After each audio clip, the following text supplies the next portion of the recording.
Kula nuwun, assalamualaikum warahmatullahi wabarakatuh. Salam santun kebak tresnan, teman sahabat saudara dimanapun panjenengan berada. Terus ngaji diri, ngaji diri, ngaji diri, ngaji diri, ngaji alam, ngaji alam, ngaji alam, ngaji alam, ngaji rasa, ngaji rasa, ngaji rasa. Jangan hanya ngaji kitab, jangan hanya ngaji kitab.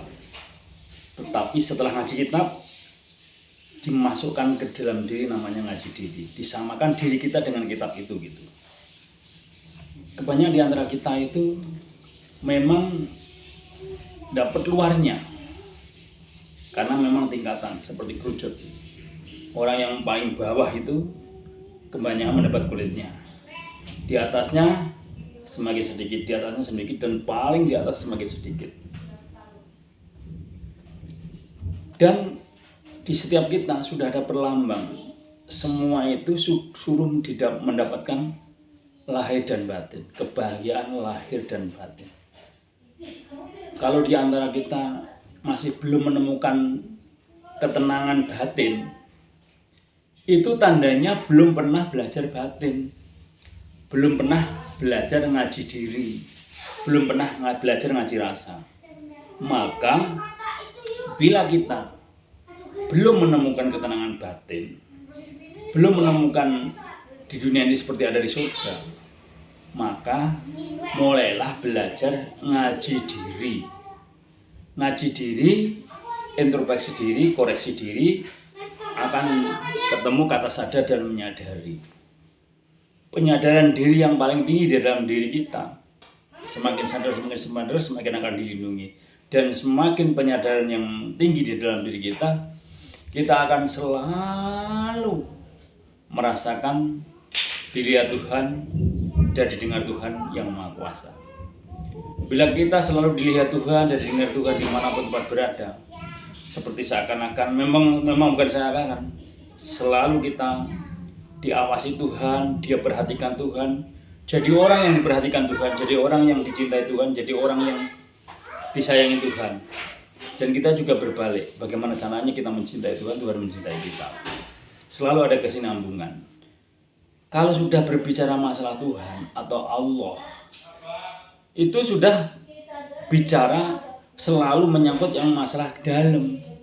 Karena Allah itu gaib, Allah itu nggak kelihatan, tapi bisa dirasakan. Jadi kita itu mencintai yang tidak kelihatan, menyembah yang tidak kelihatan, meyakini yang tidak kelihatan, merasakan yang tidak kelihatan. Tapi ada, itulah Gusti Allah. Jadi gambarannya, kalau bahasa guyonnya biar kita tidak lupa. Bahasa guyon yang biar kita tidak lupa ya. Gusti Allah itu hitam, tinggi, gede. Ini bahasa guyon supaya kita tidak lupa belajar tentang Allah. Karena jangan hanya cuman dapat luarnya, tapi harus dapat dalamnya juga. Jangan hanya menjadi karyawan biasa, tapi jadilah direktur. Jangan hanya jadi hamba yang biasa, tapi jadilah hamba yang luar biasa, yang kenal dengan Allah. Ketika kita kembali, bahasa guyonnya Allah itu hitam itu, Allah itu tinggi, Allah itu besar. Allah itu besar, bukan berarti besar wujudnya, tapi besar kebesaran Allah itu tidak ada yang menandingi kebesaran Allah.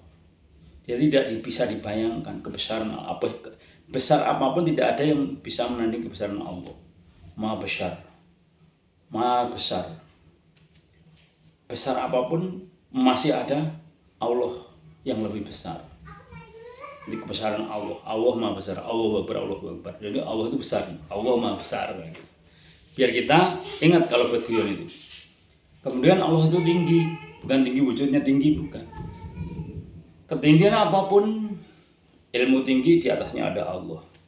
Tempat yang tinggi di atasnya ada Allah. Segala macam apapun, ketinggian apapun, di atasnya ada Allah. Tidak sudah Allah ada mentok. Mentoknya yang di atas segalanya. Jadi Allah itu Allah yang maha tinggi. Allah di atas segalanya, Allah yang maha tinggi. Nah yang hitam ini, yang ini semua orang harus merasakan. Semua orang harus merasakan, semua orang harus tahu. Di sebuah kamar, barang-barangnya semua dikeluarin. dari kamar dan lampunya dimatiin. Tentunya di dalam kamar itu hanya adanya gelap karena barangnya dikeluarin, lampunya dimatiin. Kemudian kita lempar sesuatu atau kita lempar batu dari luar ke dalam kamar, kelotek. Batu itu di dalam kamar, lampu dimatiin, tempat kosong. Batunya ada enggak? Batunya ada. Kelihatan enggak? Enggak. Tapi ada. Atau kita masuk ke dalam kamar, kita enggak kelihatan. Tapi kita ada. Enggak kelihatan tapi ada. Merasakan yang tidak kelihatan tapi ada. Ya Allah, Kau melihatku dan Kau mendengarku. Nah, semua orang yang sudah sampai tahap itu, ia insya Allah tidak akan senang debat atau senang berantem atau senang saling memaki atau merasa saling benar tentang ajaran, tentang agama. Orang yang sudah menemukan Tuhannya itu identik dia selalu membawa cinta, damai dan kasih sayang. Dan orang Indonesia selalu membawa 6 agama, 1 aliran kepercayaan. Walaupun ia berdiri pada agamanya masing-masing. Seorang Hindu yang sudah mengenal Tuhannya, ia akan membawa Hindunya dan mendamaikan agama yang lain. Membawa cinta, damai dan kasih sayang kepada agama yang lain. Seorang Buddha yang sudah mengenal jati dirinya, mengenal Tuhannya, ia akan membawa damai, cinta, dan kasih sayang di muka bumi ini. Seorang Islam yang cinta, yang sudah kenal dirinya, kenal Tuhannya, ia akan membawa damai, cinta, dan kasih sayang kepada agama lain dan ajaran yang lain. Katolik, Kristen, Konghucu, dan kepercayaan begitu juga. Jadi, siapapun yang kenal hatinya, yang kenal dirinya, yang kenal Tuhannya, di muka bumi ini akan membawa cinta, damai, dan kasih sayang. Jadi tidak hanya membawa agamanya, tidak hanya membawa agamanya, tidak hanya membawa kulitnya, tapi membawa dalamannya. Maka kalau ada orang penceramah kok suka maki-maki, kok suka menjelekkan agama lain, kok suka memojokkan, menyerang, itu karena belum pernah ngaji diri, belum pernah ngaji alam, dan belum ngaji rasa. Atau ia masih dalam perjalanan ngaji diri proses, belum tuntas ngaji dirinya, belum tuntas ngaji alamnya, belum tuntas ngaji rasanya. Maka ia masih sering menjelekkan yang lain. Karena saat menjelekkan yang lain, hatinya nggak terasa nggak enak, nggak terasa sakit. Saat menyakiti orang lain, hatinya tidak merasa sakit. Berarti dia belum pernah ngaji diri. Tapi bisa juga dia pernah ini tertutupi, tidak dipakai karena ada kepentingan politik, ada kepentingan yang lain untuk mencari sesuatu, ada kepentingan mencari uang atau mencari jabatan, mencari yang lain. Tapi itu kembali ke diri masing-masing. Yang terpenting kita dan keluarga, ya ayyuhalladzina amanu qu anfusakum wa ahlikum naro. Jagalah dirimu dan keluargamu dari api neraka. Jadi setiap hari itu kita sibuk memperbaiki diri, istri, anak, keluarga. Terus kita berbenah diri setiap hari. Seakan-akan tidak sempat jelekin orang lain, seakan-akan tidak sempat memaki orang lain. Karena memperbaiki diri keluarga itu aja udah tiap hari udah luar biasa. Menjadi orang yang benar dan menjadi orang yang mencari ridho Allah, mencari sebagaimana seluruh alam mendukung, selaras dengan alam. Itu tidak gampang. Setiap hari dari ujung rambut sampai ujung kaki supaya jadi benar dan benar itu tidak gampang. Karena benar menurut kita belum tentu menurut Allah benar. Maka orang yang sudah menemukan hati dirinya dan Tuhannya itu identik ia selalu mengkaca diri, mengkoreksi diri, introspeksi diri setiap hari. Setiap hari koreksi diri, introspeksi diri, dan ia senang kepada ajaran-ajaran atau ceramah-ceramah yang menambah wawasan pengetahuan tentang dirinya. Jadi tidak menjual agamanya, tidak menjual statusnya.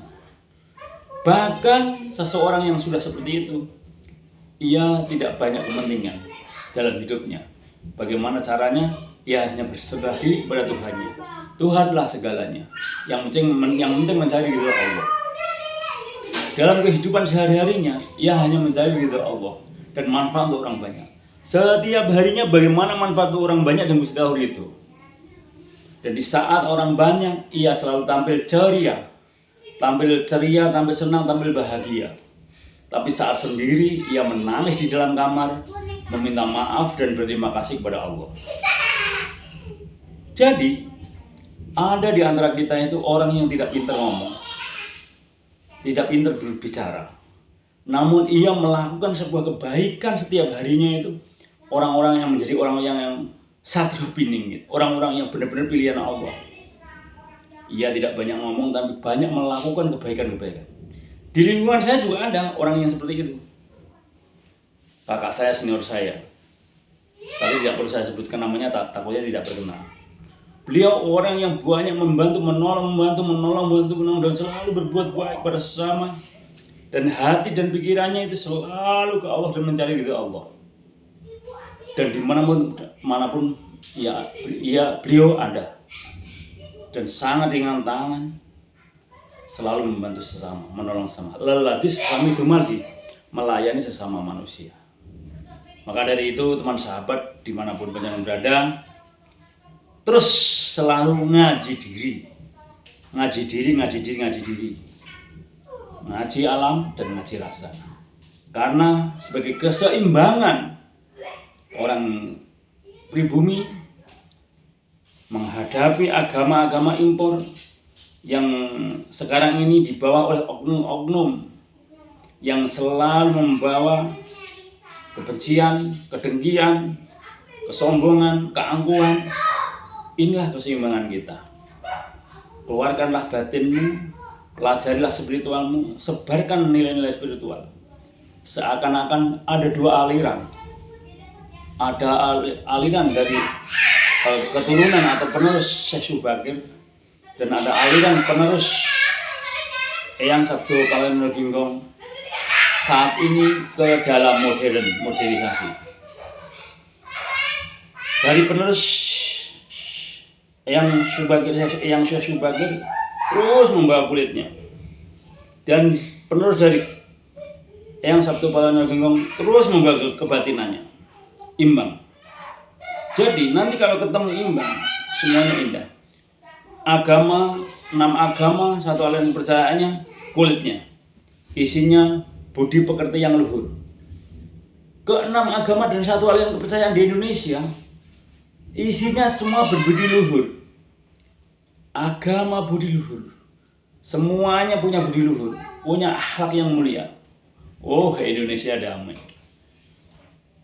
Karena konsep Pancasila sudah benar. Indonesia adalah negara yang besar. Maka diberi anugerah oleh Gusti Allah Pancasila. Itu sudah termasuk, saya bilang Pancasila itu salah satu keajaiban dunia. Menurut saya Pancasila adalah keajaiban dunia. Pancasila adalah keajaiban dunia. Karena dengan Pancasila bisa mempersatukan seluruh agama dengan berpatokan atau berkiblat atau menuju ke satu arah Tuhan yang Maha Esa. Pancasila adalah keajaiban dunia. Pancasila, andai kata seluruh dunia bisa praktek pakai Pancasila, nggak ada perang lagi. Meniru seperti Pancasila, nggak ada perang lagi. Negara-negara yang sekarang perang, semua berkiblat pada Pancasila. Woi, sedunia, Tuhan yang Maha Esa, Tuhan yang satu, kembali ke agamanya masing-masing, semua menuju yang satu. Woi, sedunia, semua berkemanusiaan yang ada dan beradab. Woi, sedunia, manusia, kita bersatu sedunia, persatuan dunia. Woi, sedunia, musyawarah mufakat. Woi, sedunia, keadilan seluruh dunia. Ibarat Pancasila itu konsepnya, rumusnya bisa beranak pinak menjadi Pancasila dunia. Betapa indahnya itu. Seperti mimpi saya, memimpikan dunia damai. Memimpikan dunia damai, Pancasila bisa beranak pinak. Pancasila bisa beranak pinak, Pancasilanya dunia. Bukan hanya Pancasila di Indonesia, dunia damai. Tapi ini mokal, tapi ini mimpi. Karena Yang punya Pancasila hanyalah Indonesia. Namun karena Pancasila itu termasuk menurut saya itu keajaiban dunia. Andai kata dunia pakai Pancasila atau PBB meniru rumus Pancasila, konsep Pancasila, ketuhanan yang Maha Esa, yang didera, persatuan seluruh dunia, musyawarah untuk sedunia, keadilan seluruh dunia, dunia damai.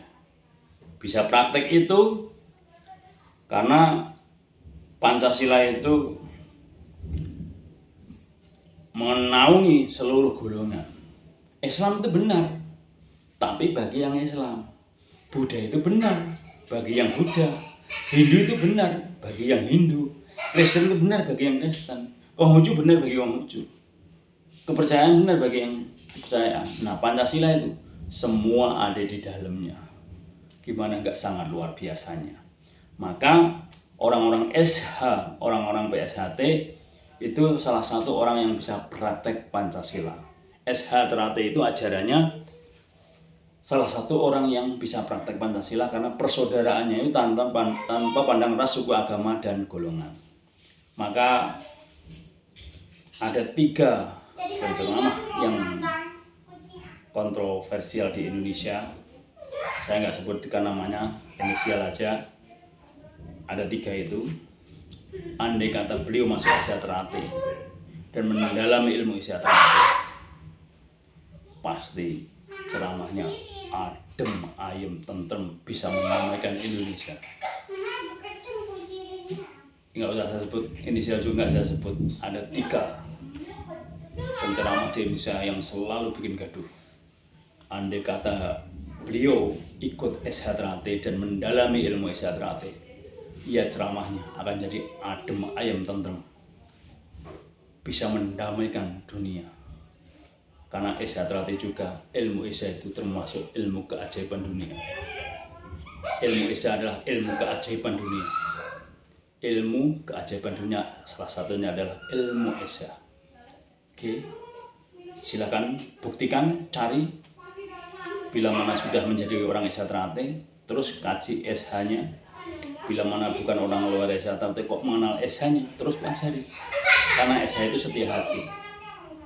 Setiap pada hatinya sendiri. Si yang kenal hatinya ya kenal dirinya ya kenal Tuhan. Mungkin itu aja karena ini menjelang Isya.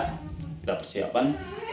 Bila ada salah minta maaf. Bila taufik walhidayah. Wassalamualaikum warahmatullahi wabarakatuh. Assalamualaikum. Terus ngaji diri.